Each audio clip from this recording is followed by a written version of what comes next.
There is often a difference between what the 12-step fellowship says versus what the 12-step program says.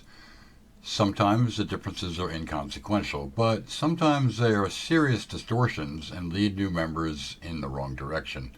This program versus fellowship series points out some of those differences. So what does the fellowship say about step 3, aside from claiming that it's just a decision? Yep, that's it. That's odd because we know that the author of AA's Big Book, Bill Wilson, tells us that the step is the keystone of the arch through which we pass to freedom. That's kind of a mouthful, isn't it? So let's slow down a little. The author tells us this is the most important step by using the analogy of an arch. He says the third step is a keystone of the arch. A keystone supports an arch. Remove the keystone and the arch collapses. In Wilson's analogy, the arch is the entire program. The third step, as its keystone, supports the rest of the program. Remove a keystone from an arch and the arch collapses. Remove step 3 and the rest of the steps collapse, or at best become busy work. That's why viewing step 3 as just a decision is a disservice to the newcomer and everyone else. Treat step 3 as just a decision, and what are you left with? A pile of rocks? So if step 3 is the program's most important step, its keystone, what sets it apart from the others aside from the life-changing direction found just before we're asked to make a decision? A few things, it turns out. To start, it's the first step to be discussed by name. Steps 1 and 2 are only discussed indirectly across several chapters, from the doctor's opinion through we agnostics. Those discussions help us conclude whether steps 1 and 2 are true for us, but the author doesn't name either of the first two steps. Step 3 is the first one discussed by name.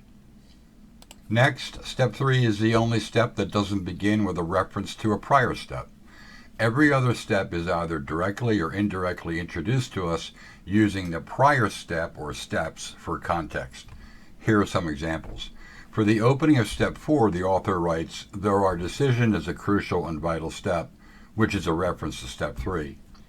In the intro to step 5, he refers to step 4 with, "Having made our personal inventory, what shall we do about it?" In step 6, he asks us to confirm that step 5 is completed with, "If we can answer to our satisfaction, then we look at step 6. He opens step 7 with a reference to the action of step 6, writing, "When ready, we say something like this." See what's going on here. In the opening to steps 8 and 9, he reminds us that because of step 4, we have a list of persons we had harmed that will form the basis of the 8-step list. In step 10, he says we continue to take personal inventory and set right any new mistakes, which refers to the work done across steps 4 through 9. Step 11 opens with, "But we must go further," then step 10, and that means more action. Step 12 is introduced at the end of step 11, where he says, "But this is not all. There is action and more action." The author connects each step from 4 onward to the ones that came before, providing a clear path to follow. Each of those steps relates and connects to the others. Only step 3 lacks a reference to a prior step. Was this an oversight? Is step 3 connected to steps 1 and 2, and the author just forgot to mention that, as he wrote 9 other examples that do connect to prior steps? Seems unlikely he forgot. So can we connect steps 1 and 2 to step 3 for him? Is step 3 about powerlessness?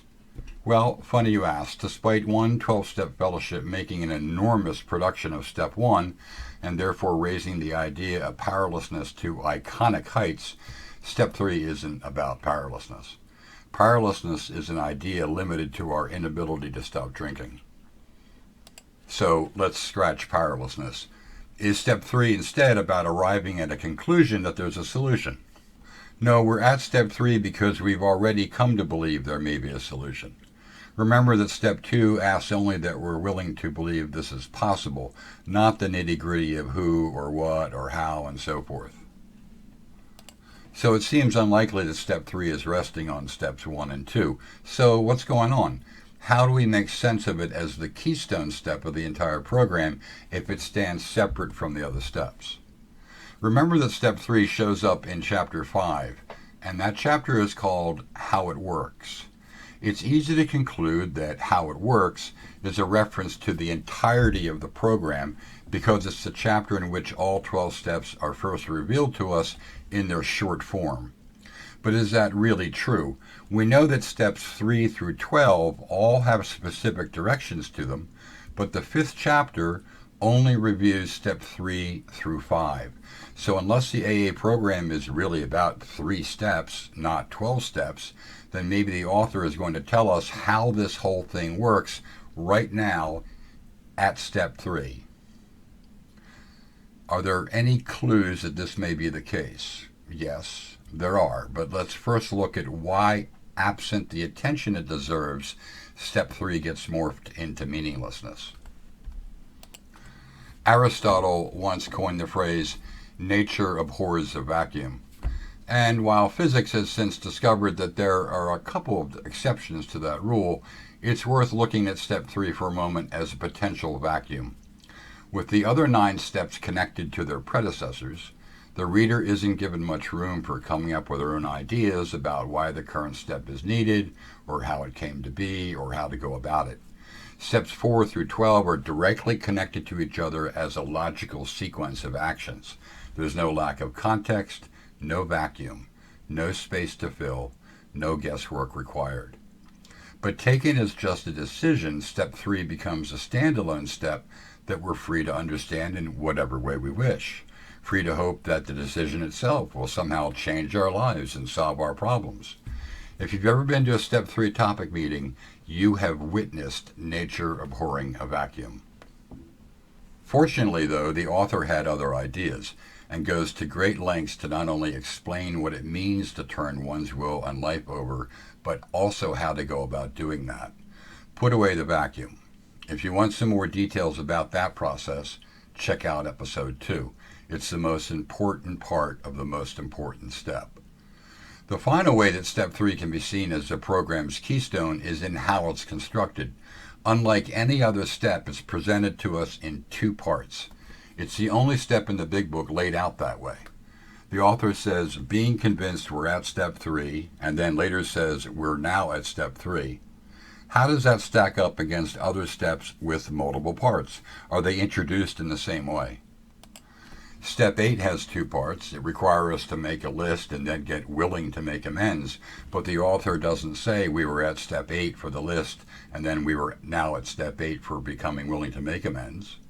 Step 11 contains 2 parts, prayer and meditation in the morning and then later the evening review, but the step isn't split up with we were now at step 11 for the first part and we were now at step 11 for the second part.